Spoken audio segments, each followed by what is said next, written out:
Hi. How you feeling? Feel like you're going a little crazy yet? A little bit? Me too. um, Before we get started today, I am planning on trying to chat with some of you kids via Zoom or Google Party, whatever, I don't know what it's called, um, this week. So look for that information coming out in the next couple days here. But just real quick, let me give you your results from yesterday.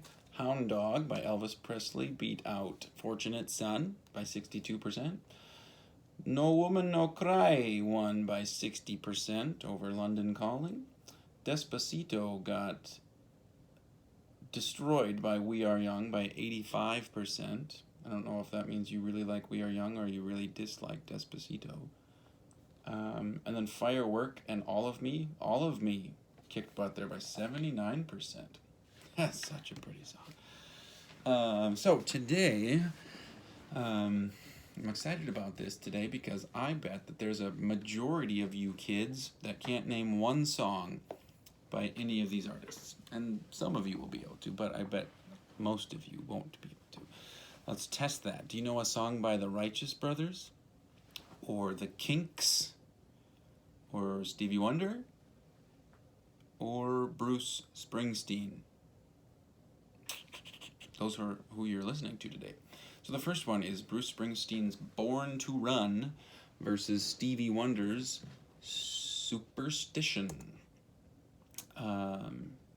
So Born to Run and Bruce Springsteen. I'm excited about this because Bruce Springsteen is a name that I would like you to know as far as the landscape of popular music goes, whether you like him or not. Just a big name in music and has been for a very long time. And this Born to Run song was at kind of the crossroads of his career. Hadn't been going super well up to this point, and then this song came out, and then he just became humongously famous. Usually performs with the E Street Band is what they're called. And he was very motivated to make this song amazing. It's a 4-minute song, and it says that it took 3.5 months to cut this song and to record it. He said, I had enormous ambitions for this song. I wanted to make the greatest rock song I had ever heard. It's a big task. So he included strings, multiple keyboards, a dozen guitar tracks, a glockenspiel, brass instruments, and all of just a ton of instrumentation in this thing to make it as big as he could. And the lyrics basically just tell a story of two young people in love on the highways of New Jersey, basically. And he played this for the first time in 1974 when he opened for Bonnie Raitt. And there was a rock critic there from Boston, and he wrote in the paper that I saw rock and roll's future today, and its name is Bruce Springsteen. And I could not decide which live performance to show you because there are so many good ones of this song. I love the performance that you're going to watch today. It's just so high energy. The crowd's going nuts. Bruce Springsteen is quite the performer. The whole band is just great. And if you are in band, I highly encourage you to really pay attention to the instruments that are being played. There's a great instrumental solo a couple minutes into this thing that's just really, really cool to watch. So I think that you kids in band will really appreciate those things. And the same thing is true for this next song. Also, Stevie Wonder's Superstition. You're going to hear a lot of instruments in this one also. So Stevie Wonder, famously, is also blind. And so watching him play the piano without being able to see is just, it's so cool. So amazing. And Stevie Wonder, if you're familiar with his music, this surprised me when I saw this because I know Stevie Wonder's music. He debuted this song when he opened for the Rolling Stones in 1972. I was surprised that Stevie Wonder opened for the Rolling Stones. It seems like two different fan bases to me, But he said that he was intent on expanding his audience. So he was trying to branch out a little bit to appeal to different crowds. And he actually wrote this song at the drum set. Remember, he's blind, so now he's playing drums while being, I mean, just an incredible musician. But he just played the kind of that funky beat and hummed along parts and wrote them down, and he wrote this song. And the song is about the dangers of believing in superstitions. He mentions walking under a ladder, breaking a mirror, the number 13, and all of those things. But man, his voice, I just get so jealous when he sings. He can sing so high.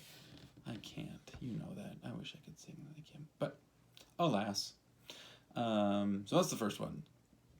And the second matchup is the Kinks' You Really Got Me versus the Righteous Brothers' You've Lost That Lovin' Feelin'.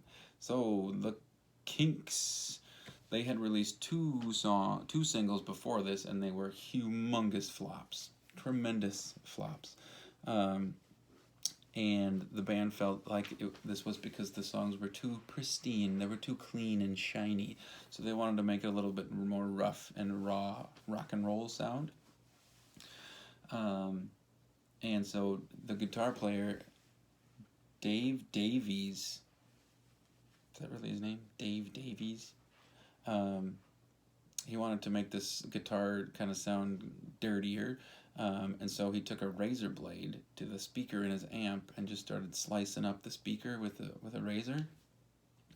And the fabric vibrating produced a sound, an effect known as fuzz. Now, when you buy an amp, you can just control that. There's settings for that to make that fuzz, but back then they didn't have it, so he had to make it himself. So he just mistreated his amp. He cut it up. Sometimes he just kicked it until he got the sound he wanted. And it worked. The inspiration for writing this song is unusual. He said, I was playing a gig and there was a girl in the audience who I really liked. She had beautiful lips. She was thin but not skinny. A bit similar to Francois Hardy. I don't know who that is. Not long hair, but down to about there. Points to shoulders. He said, I wrote, You Really Got Me for her, even though I never met her. Is that sweet, romantic? Is that creepy? I don't know. You decide. But that's why he wrote the song.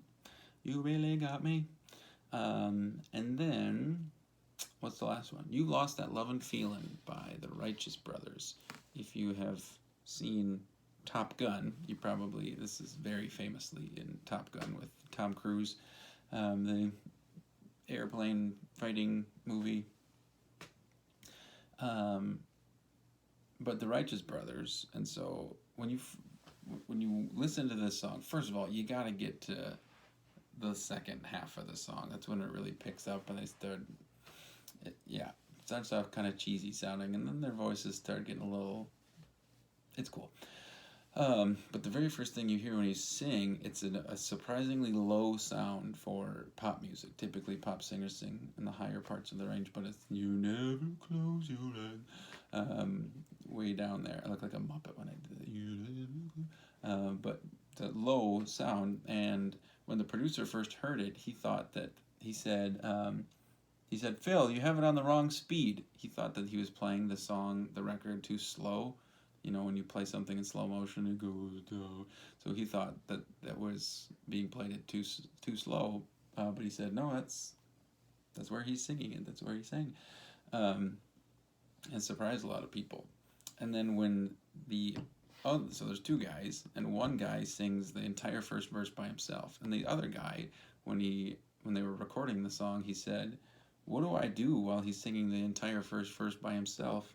And the guy who wrote the song said, you can go directly to the bank. He knew they were onto something with this song.